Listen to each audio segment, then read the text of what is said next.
आप लोगों के हार्दिक आभार से धन्यवाद दिल चाहब कि छोट समय में संस्था की जो प्रगति दिखाई देता एक खातिर आप लोग संपूर्ण लोग धन्यवाद के पात्र बने। एक जो कार्य क्षेत्र बा हमन के प्रतापपुर के 5 वार्ड 5 से लेके 9 तक जो आप लोग 630 जने शेयर सदस्य बानी उन 630 शेयर सदस्य के ही पूंजी जितना आप लोग शेयर सदस्य बानी इस सब लोगों के आप लोगों के संपत्ति के रूप में जो सौजन्य साना किसान सहकारी संस्था आप लोगों के बीच जो ढंग से प्रगति करता हम ही प्रगति के प्रति निश्चित रूप से ये पालिका के वासी भइले के नाते ये संस्था के संचालक साथी लोग और यहाँ के कर्मचारी साथी लोग जो लगनशीलता देखा जाता वो लगनशीलता के प्रति भी हमन के अनुग्रहित बानी जा और वो लगनशीलता निरंतर कायम रहे ये हम आप लोगों से अपेक्षा कर चाहब। एक प्रत्यक्ष उदाहरण के रूप में हमसे पूर्व वक्ता साथी लोग बतौली अति कम समय में आप लोगों को दिखाई देता लगभग 31 लाख के ज्यादा रकम से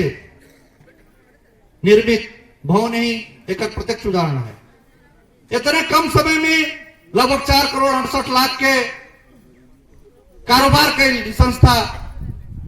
पिछले साल ही खाली लगभग 17 लाख से ज्यादा मुनाफा कैली संस्था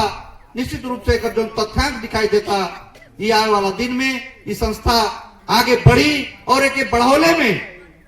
आप लोगों के महत्वपूर्ण भूमिका बा यहाँ के संचालक साथी लोगों के महत्वपूर्ण भूमिका बा सहयोगी संस्था के महत्वपूर्ण भूमिका बा और निश्चित रूप से संस्था के प्रवर्धन करे वाला त्रिवेणी साना किसान संस्था के बहुत ज्यादा महत्वपूर्ण योगदान बा ये योगदान के उच्च कदर करत हम वहां पर के हार्दिक सम्मान व्यक्त कर चाहत हम आप लोगों के हम आग्रह कर चाहत ये प्रतापपुर गांव पालिका के अध्यक्ष पहले हमके लगभग 6 महीना होके लगा हमन के पहला लक्ष्य ही विशेष करके आज सबसे पहले हम धन्यवाद देना चाहब इस संस्था के कि यहाँ सबसे ज्यादा महिला दीदी बहनी लोगों की उपस्थिति बा जो हमन के संविधान के प्रदत्त अधिकार बा 2072 संविधान के अधिकार के तहत आप लोगों को जो अधिकार मिलल बा वो अधिकार के प्रयोग करे के अवस्था आप लोग ऐसे सहकारी में जो वित्तीय साक्षरता कार्यक्रम कुल चलला कैसे बचत कई जा कैसे लाभ ले जा कुल के काफी आप लोगों की जानकारी रखने का अवस्था बा नाते हम आप लोगों से आग्रह करब कि वित्तीय साक्षरता तालीम जितना भी संचालन होता चाहे वो कोनो संघ संस्था के द्वारा होखे वो मन आप लोग अधिक से अधिक सहभागी होई और ओकर लाभ उठावे काम आप लोग करी हम आप लोगों से आग्रह करें। प्रतापपुर गांव पालिका आप लोगों को मालूम बा कि प्रतापपुर गांव पालिका पहला प्रायोरिटी के रूप में यहाँ के शिक्षा के हमन के आगे बढ़ावे के सोच बनोले वाली शिक्षा हमन के पहला प्रायोरिटी है और पहला प्रायोरिटी के तहत हमन के जो शिक्षा के आगे बढ़ोले सोच रख ले वानी जा यहाँ जो 31 सामुदायिक और धार्मिक विद्यालय बा ओके भौतिक अवस्था से केतर संपन्न बनावल जा वो मन केतर जनशक्ति हमन के व्यवस्थापन कल जा और यहाँ के प्रतापपुर गांव पालिका के 54,000 जनसंख्या के कौन ढंग से हमन के शिक्षित बनावल जा वो हमन के पहला प्रायोरिटी बा और वो प्रायोरिटी में हमन के आप लोगों के सबके सहयोग सबके सद्भाव के अपेक्षा रख ले वाली जोने के साथ आप लोगों को बतौले में हमके खुशी लगा था कि हमन के महिला शिक्षा के ज्यादा बढ़ावा देने बनी जाए वाला दिन में काहे महिला शिक्षा का आगे बढ़ावा देने बनी जाए महिला ऐसा चीज है महिला ऐसा व्यक्ति है जो शिक्षित रही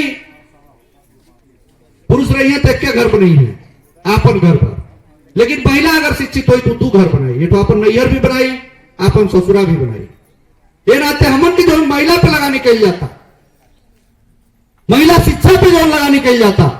आने वाला दिन में होकर हमन को दोपहर प्रतिफल मिली यहाँ के जनता के दोपहर प्रतिफल मिली ये नाते हमन के महिला शिक्षा का बतौले में हमके खुशी लगी जो भी लड़की ये हमारे प्रतापपुर गांव पालिका भीतर जितना भी लड़की 12 क्लास पास कर ली है वो 12 क्लास पास लड़की के कैंपस पढ़े जाए खातिर हमन के फ्री में प्रतापपुर गांव पालिका साइकिल वितरण करे जाता है। चुनाव के तुरंत बाद हमन के प्रत्येक जे 12 क्लास पास कर लेवा और वो कैंपस पढ़ाता होगा सबके साइकिल वितरण के लिए निर्वाचन के कुछ दिन के बाद सबके मिली जितना आप लोगों के टोल अगले बगले घर के अगले बगले क्यों हुई सबके आप लोग फार्म भरवा लिए वार्ड में हमन के लोगन के साइकिल दे काम के लिए काहे कि स्कूले आइले जाइले खातिर वो लोगन के आसान होकर। और महिला जब शिक्षित हुई है तो हम पहले बतौली है वहां 2 घर शिक्षित हो जाए, एक ठोकर नैहर भी शिक्षित हुई और जब शादी ब्याह होकर अपने मैके जी है जब वहां ससुरा जी है ससुरा भी शिक्षित हुई। ये नाते ये लक्ष्य के साथ प्रतापपुर गांव पालिका आगे बढ़ा था। ये हम आप लोगों से आग्रह कर चाह आप लोगों से निवेदन कर चाह पूर्व वक्ता साथी लोग बतौला यहाँ के जबले किसान के समृद्धि ना कपौले मन के तबले कोनो किस्म की समृद्धि कोनो किस्म के विकास का अपेक्षा कल बेकार है, कोनो किस्म के विकास का अपेक्षा कल बेकार है। ये नाते हम के दूसरा प्रायोरिटी के रूप में कृषि के रख ले होंगे। यहाँ 96% उर्वर भूमि बा, वो 96% उर्वर कृषि भूमि के वहां हमन के तरह उत्पादन तो बढ़ाओ जाए, के तरह वहां उन्नत जात के बीज बीजन उपलब्ध करा के यहाँ किसान के पैदावार बढ़ाए काम कल जाए, के तरह माटी में कोने माटी में कितना डीएपी कितना यूरिया कितना पोटास कितना फास्फोरस कोने ढंग के केमिकल कितना जैविक विषादी के मात्रा जरूरी बटे वो जबले हमन के फाइनल आए के लिए तबले हमन के उत्पादन नहीं बढ़ा पाओगे। ये नाते आप लोगों से बतौले हमके खुशी बा कि 50 लाख के लागत में अब कुछ दिन के बाद आप लोगों को पता चले चुनाव के चलते थोड़ा सा कुछ काम रुकल बा हमन के, लेकिन एक तुरंत बाद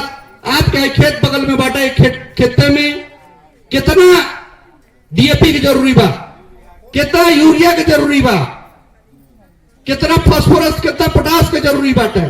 ओके वो माटी के परीक्षण करे वाला हमन के प्रयोगशाला बेलाटरिंग बनावल जाता नहीं जा जौन प्रयोगशाला बनावल जाए वो मन कम खर्च लगी आप लोगों को। तो प्रयोग माटी के परीक्षण हुई वहां कौन बाली उपयुक्त बा कौन बाली लगावल जाए तो खेते में हुई ये कुल काम हमन के आगे बढ़ोले वाले हमन के आगे बढ़ोले बनी जाए किसान को उन्नति खातिर आप पंपिंग सेट से सिंचाई करेली बतौली अब पूर्ववक्ता की ऐसा भूमि बा ऐसा भूमि विश्व के बहुत पिछले जगह में मिला लाई हमन के जौन भूमि बा एक सिंचाई करे खातिर जो आज हमन के पंपिंग सेट से सिंचाई कल जाता डीजल का मूल्य लगभग 200 रुपया लीटर हो गई बा 200 रुपया लीटर डीजल से सिंचाई करके हमन के कितना फायदा कल जा सकल जाला। प्रतापपुर गांव पालिका ये सोच बनौले बा हमन के नेतृत्व करके ये सोच बनौले बानी जा कि हमन के कार्यकाल के भीतर कम से कम प्रत्येक खेत में विद्युतीय जो पोल तार बाटे पोल तार के पहुंचावे के ट्रांसफार्मर लगवावे के जितना बोरिंग बा वहां विद्युतीय सिंचाई के सुविधा हमन के मोटर के सुविधा देके वहां से विद्युतीय सिंचाई प्रयोग करे के। आज आप 200 रुपया लीटर पेट्रोल डीजल फूंक के जो सिंचाई करता नहीं और बिहान 2 रुपया यूनिट बिजली से वो सिंचाई करता आपके लगभग 20 गुना कम खर्चा में खेत के सिंचाई कल जा सकल जाला। ये नाते हमन के वो प्रविधि के आगे बढ़ोले बानी जा ये पर आप लोगों के सहयोग सद्भाव शुभेच्छा के अपेक्षा रखत आने वाला दिन में हम आप लोगों से आग्रह कर चाह यहाँ के जो सहकारी की अवस्था बतौली आप लोग यहाँ हमन के पालिका में 42 तो सहकारी संस्था बा वो 42 सहकारी संस्था के अपने ढंग का विविधता बा 17 ठो सहकारी संस्था आपके बचत तथा ऋण सहकारी संस्था है 9 ठो कृषि सहकारी संस्था बा लगाए त्याग प्रकृति के सहकारी संस्था कुल विवाह हमन के लगे हमके बतौले में कोनो परहेज ना है बाबा पूर्ववक्ता ही बतौली नहीं कुछ दिन पहले स्वावलंबन लगाए IADS लगाए कई ठो यह संस्था आवे आपके गांव में उस सब के काम रहा कि राष्ट्र बैंक से सस्ता ब्याज में पैसा ले लो और ओके उच्च दर ब्याज में जाके जनता में लगाओ लोग जो काफी फेलियर भइल कार्यक्रम वो लोगों के निष्क्रियता के चलते वो लोगों के अक्रमण्यता के चलते जो कार्यक्रम फेलियर हो गई ओके आए वाला दिन में कोने ढंग से वो लोगों के हमन के असूल ऊपर कल जा सके जरा गांव पालिका बैठो कार्य योजना बना के बढ़ाता गांव पालिका आगे बढ़ल बैठो टीम बना के यहाँ के जितना सहकारी बा उस सहकारी की अवस्था का बा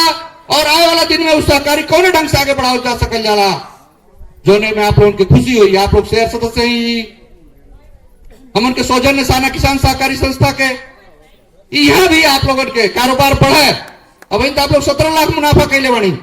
आने वाला दिन में इस संस्था का और कारोबार बढ़े ये संस्था से और लोग जुड़ा है।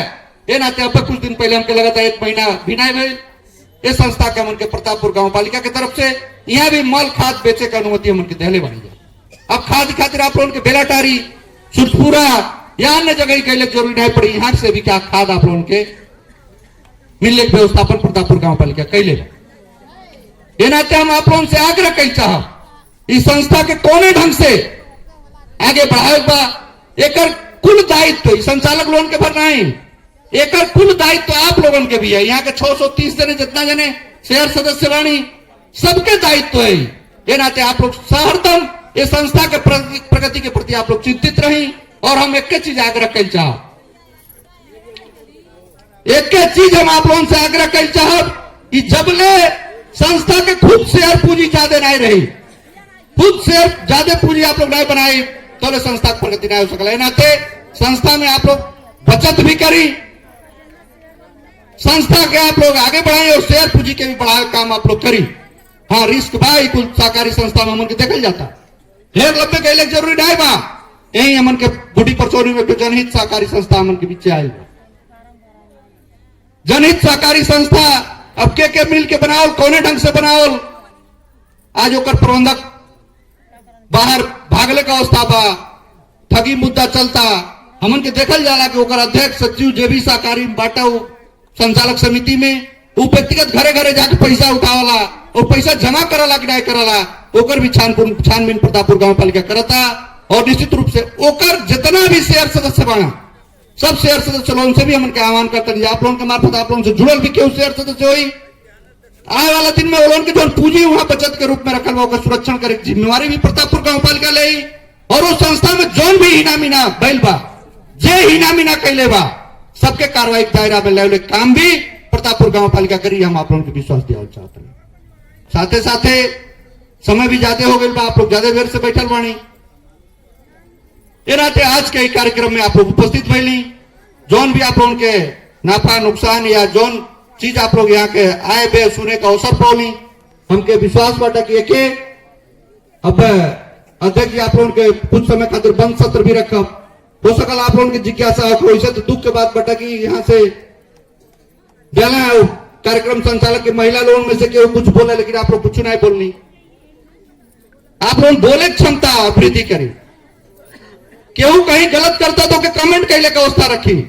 हमू कहली हम हरदम कहली हर जगह कहली हमन के मानव हो जा,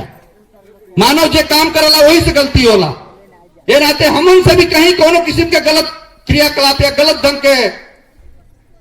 काम करवाई आगे बढ़ाता तो सचेत करोले काम भी यहाँ की जनता के आप लोगों के है। आप लोग हमन के अस्थायी सरकार के रूप में 5 वर्ष खातिर रखले बानी। ये नाते आप लोग भी हमन के भी सचेत करोले काम आप लोग करी। ये अपेक्षा सहित इस सौजन्य सहकारी संस्था के पूर्ण रूप से एक अभिभावकत्व हमारे गांव पालिका में बा। हम यहाँ स्थानीय सरकार के प्रमुख भइले के नाते एक पूर्ण रूप से अभिभावकत्व हमन के साथे बाटा। हमन के अभिभावकत्व ले एक संस्था इस संस्था के प्रगति में एक चाहे भौतिक प्रगति होके आर्थिक प्रगति होके जोने में भी आप लोग खोजल जाए प्रतापपुर गांव पालिका मन आप लोगों के साथे मिली। इस चीज के प्रतिबद्धता व्यक्त करत साधारण सभा के मार्फत इस संस्था के उच्च सम्मान व्यक्त करत आने वाला दिन में इस और दिन रात आगे प्रगति के पथ पे अग्रसर होकर ये उत्तरोत्तर प्रगति की कामना करता अपन शुभकामना के मंतव्य यही अंत करतनी। धन्यवाद। जय सहकारी।